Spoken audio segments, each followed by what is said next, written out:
Welcome back to this new video and इस वीडियो में हम यहाँ पे बात करने वाले हैं राधा किशन दमानी जी के बारे में। एक इंटरेस्टिंग फैक्ट है, यहाँ पे एनएससी के आईपीओ के बारे में सभी लोग चर्चा कर रहे हैं एंड एनएससी का जो आईपीओ है, ठीक है, वो जब भी आएगा यहाँ पे राधा किशन दमानी जी को काफ़ी मतलब मुनाफा या फिर काफ़ी प्रॉफिट होने वाला है। तो ये कैसे है, सारी चीज़ें क्या है, तो एक्चुअली आपको मतलब इस स्क्रीन पर देखते ही यहाँ पे चीज़ें समझ में आ गई होगी। एनीवेज पहले टाइटल पढ़ लेते हैं। Radha Kishan Damani portfolio NSC IPO to add jewel in a DMart founders crown, ठीक है। तो यहाँ पे एनएससी का आईपीओ जब भी आएगा वो एक ज्वेल ऐड करेगा इनके क्राउन में, यानी कि इन शॉर्ट कह लो कि इनके लिए कुछ अच्छा होने वाला है, इनके लिए कुछ यहाँ पे वेल्थ बढ़ने वाला है। यहाँ पे नीचे की लाइन में ही डायरेक्ट चीज़ें लिखी है, Damani now holds 3.90 crore shares in NSC, ठीक है। 3.90 ये पैसों वाला नंबर नहीं है, ये नंबर ऑफ शेयर्स है, ठीक है। 3.90 करोड़, 3 करोड़ 90 लाख के आसपास इनके पास शेयर्स है एनएसई के, नेशनल स्टॉक एक्सचेंज के, ठीक है। बीएसई ऑलरेडी लिस्टेड है, एनएससी रिलेटेड आईपीओ जल्दी आने वाला है। उनका और सेबी का सेटलमेंट रिलेटेड इशू चल रहा है, वो खत्म होते ही एनएससी का आईपीओ आ जाएगा, ऐसा चाहे तो आप यहाँ पे कह सकते हो। उसके बाद यहाँ पे इसका वैल्यू अभी कितना हो रहा है, ठीक है, अभी के हिसाब से 3.90 करोड़ शेयर्स का यहाँ पे वैल्यू कितना हो रहा है, 3 करोड़ 90 लाख जो यहाँ पे शेयर्स है इनका वैल्यू कितना हो रहा है, तो यहाँ पे देख सकते हो 9,771 करोड़ का आपको यहाँ पे इसका वैल्यूएशन देखने को मिल रहा है इन शेयर्स का, जो कि दमानी जी के पास है, दमानी जी ने होल्ड करके रखे हैं। NSC has emerged as the second most valuable company in the portfolio ace investor of Radha Kishan Damani. तो उसके बाद यहाँ पे ऐसा कहा जा सकता है कि यहाँ पे ये सेकंड वैल्यूएबल कंपनी रहेगी इनके पोर्टफोलियो में, जिन्होंने इसे सबसे ज़्यादा रिटर्न्स दिए हैं। Founder of the retail giant DMart over the past few years, Damani has steadily increased his stake in the India's largest stock exchange. तो दमानी जी ने धीरे धीरे करके यहाँ पे एनएससी में अपना यहाँ पे हिस्सा बढ़ाया है, धीरे धीरे करके यहाँ पे शेयर्स खरीदे हैं।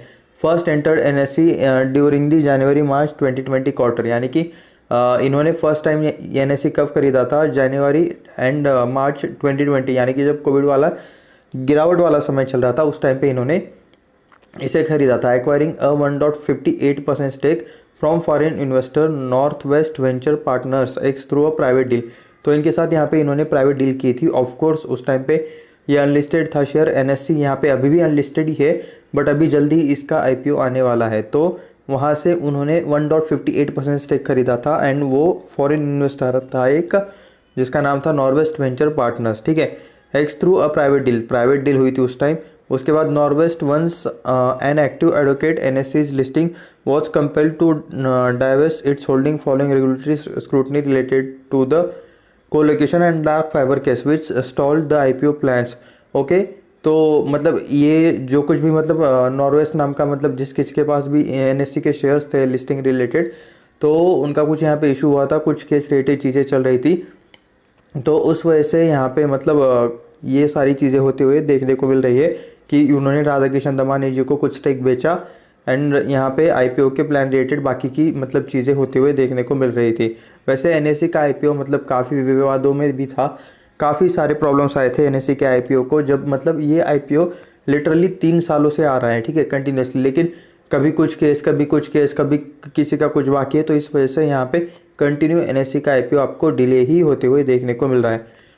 Following a recent bonus issue, Damani now holds 3.90 crore shares in NSC. तो 3 करोड़ 90 लाख के आसपास इनके पास एनएससी के शेयर है, valued approximately 9,771 crore, based on a private market price of 2,500 पर शेयर। तो 2,500 का एक शेयर का प्राइस पकड़ के यहाँ पे इतना यहाँ पे मतलब प्राइस होता है। अभी देखेंगे आईपीओ का किस प्राइस पे आता है। ऐसा भी हो सकता है कि मतलब आईपीओ का प्राइस कम हो या फिर ज़्यादा हो, क्योंकि मतलब अनलिस्टेड प्राइस वाला अलग रहता है एंड यहाँ पे जो फेयर वैल्यूएशन निकाला जाता है कंपनी की तरफ से, ठीक है, वो आपको अलग देखने को मिल सकता है। एंड यहाँ पे जो चीज़ें हैं कि जैसे एचडीबी का हुआ, एचडीबी फाइनेंशियल्स का क्या चीज़ हुआ था कि एचडीबी फाइनेंशियल्स यहाँ पे कह सकते हो अनलिस्टेड मार्केट में काफ़ी ज़्यादा प्राइस हो गया था, 1200-1500, ठीक है, इस टाइप में। एंड जब वो लिस्ट हुआ, ठीक है, या फिर अब लिस्टिंग तो इसका कल है एंड उसके किसके बारे में बात कर रहे थे हम कि लिस्टिंग तो कल है, लेकिन आज कल अलॉटमेंट हुआ है, आज शायद लोगों की डिमांड में शेयर्स आए होंगे। तो जो भी यहाँ पे बिडिंग का प्राइस है, हाईएस्ट साइड वाले बिडिंग का प्राइस है ना, वो 750 के आसपास कुछ देखने को मिल रहा है। तो जिस किसी ने भी 1000 पे खरीदा है या 1100 पे खरीदा है, 1200 पे, इवन अगर ग्रे मार्केट प्रीमियम की भी बात करें तो लिस्टिंग के बाद भी मतलब वो ज़्यादा यहाँ पे जीएमपी देखने को नहीं मिल रहा है। 8 से 10% के आसपास जीएमपी देखने को मिल रहा है। तो वो शेयर 800 भी क्रॉस कर जाता है तब भी मतलब वो लोग फायदे में नहीं रहेंगे जिन्होंने अनलिस्टेड मार्केट में 1000 पे खरीदा है, 1500, 1200 पे खरीदा है। तो अनलिस्टेड मार्केट में ये रिस्क हमेशा होती है। उसी के साथ मैं और एक आपको डिस्क्लेमर दे देता हूँ कि कुछ भी यहाँ पे बाय सेल का रिकमेंडेशन नहीं है। ये वीडियो सिर्फ रिसर्च एंड एजुकेशनल पर्पज़ के लिए है। तो हम यहाँ पे देख रहे हैं अभी 2500 के भाव के हिसाब से इसका वैल्यूएशन 9771 करोड़ का देखने को मिल रहा है दमानी जी के पास जितने शेयर्स है उसके हिसाब से। NSC is the second most valuable investment. Okay, supermart, Avenue, DMart के बाद यहाँ पे एनएससी इनका यहाँ पे सेकंड मोस्ट वैल्यूएबल इन्वेस्टमेंट हो जाएगा, क्योंकि इसमें यहाँ पे कंटिन्यूसली इन्होंने पैसा लगाया है, कंटिन्यूसली शेयर्स खरीदे हैं। Where he holds a 23% stake. Okay, DMart में इन्हें मतलब इनका होल्ड यहाँ पे डीमार्ट में इनका स्टेक 23% है। His other notable direct investment includes 3.15% stake in VST industries. Okay, VST industries में भी इनका यहाँ पे अच्छा खासा स्टेक है। वीएसटी इंडस्ट्रीज यहाँ पे सेकेंड नंबर की या फिर थर्ड नंबर की शायद सिगरेट मैन्युफैक्चर कंपनी है। यहाँ पे आप देख सकते हो सिगरेट मैन्युफैक्चर ऐसा यहाँ पे लिखा हुआ भी है। Damani also invest through his investment firm bright star investment. Okay, ये इनका है, ब्राइट स्टार इन्वेस्टमेंट दमानी जी का है। मैं याद रखूँगा क्योंकि मैं कई बार म्यूचुअल फंड्स के नाम पढ़ता रहता हूँ, इंस्टीट्यूट्स के नाम पढ़ता रहता हूँ, तो ये चीज़ मुझे पता रहनी चाहिए। उसके बाद which hold stakes in Avenue supermart, 3M India, Sundaram finance holding and VST industries. तो ये कुछ है स्टॉक्स जहाँ पे इन्हें मतलब ये अपना शेयर होल्डिंग है, इनका शेयर होल्डिंग है। It's important to note that valuation of NSC is based on the private market pricing which में carry significant premium over its fair value once listed. Okay, तो यहाँ पे प्रीमियम अनलिस्टेड मार्केट में थोड़ा सा यहाँ पे प्रीमियम आपको ज़्यादा देखने को मिल रहा है, विच में कैरी सिग्निफिकेंट प्रीमियम। ठीक है, it's important to note valuation of NSC is based on the private market pricing which में कैरी सिग्निफिकेंट, यानी कि लिस्टेड मार्केट में ऐसा ही रहता है, प्राइवेट मार्केट के हिसाब से यहाँ पे वैल्यू कैरी की जाती है, बनाई जाती है। तो फेयर वैल्यू जो रहती है वो कंपनी के हिसाब से निकाली जाएगी, और जब वो लिस्टिंग होगा, ठीक है, या फिर जब लिस्टिंग के टाइम होगा, मतलब लिस्टिंग के टाइम तो ये लोग फेयर वैल्यू निकालेंगे कि कितना बन सकता है, कितना एक्चुअल वैल्यू निकल सकता है। और उसके बाद लिस्ट होने के बाद तो मतलब मार्केट ऑटोमेटिक उसे उसकी लेवल पर, उसके सही भाव पर ऑटोमेटिक ला देगा। ठीक है, तो मार्केट की वैल्यू सबसे बेस्ट रहती है क्योंकि मार्केट एडवांस में सारी चीज़ें करता है।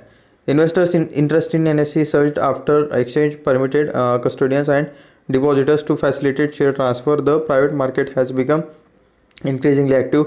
NSE shareholder base surging to over 1 lakh shareholders and share traded in a private market with lot size starting as low as 50 shares. 50 share के साथ मतलब ये शायद ट्रेड होते हैं अनलिस्टेड मार्केट में। However investors should be cautious. Okay, यहाँ पे मतलब कॉशियस होना ही चाहिए इन्वेस्टर्स को, क्योंकि अनलिस्टेड मार्केट में कुछ भी हो सकता है। रिस्क अनलिस्टेड मार्केट में रहता ही रहता है। हमारे मतलब इक्विटी मार्केट में भी काफ़ी ज़्यादा रिस्क है। तो कंपैरेटिवली आप सोच सकते हो कि अनलिस्टेड मार्केट में भी मतलब क्या क्या चीज़ें होती होगी, कितना मतलब क्या प्राइसेस पे चीज़ें होती होगी। ठीक है, एनीवेज यहाँ पे कुछ भी बाय सेल का रिकमेंडेशन नहीं है। एनएससी का आईपीओ जब आएगा तब उससे रिलेटेड वीडियो, उससे रिलेटेड अपडेट्स भी आपको इस चैनल पे मिल जाएंगे। तो उसे देखने के लिए चैनल को अभी के अभी सब्सक्राइब कर देना। मिलते हैं नेक्स्ट वीडियो में, धन्यवाद।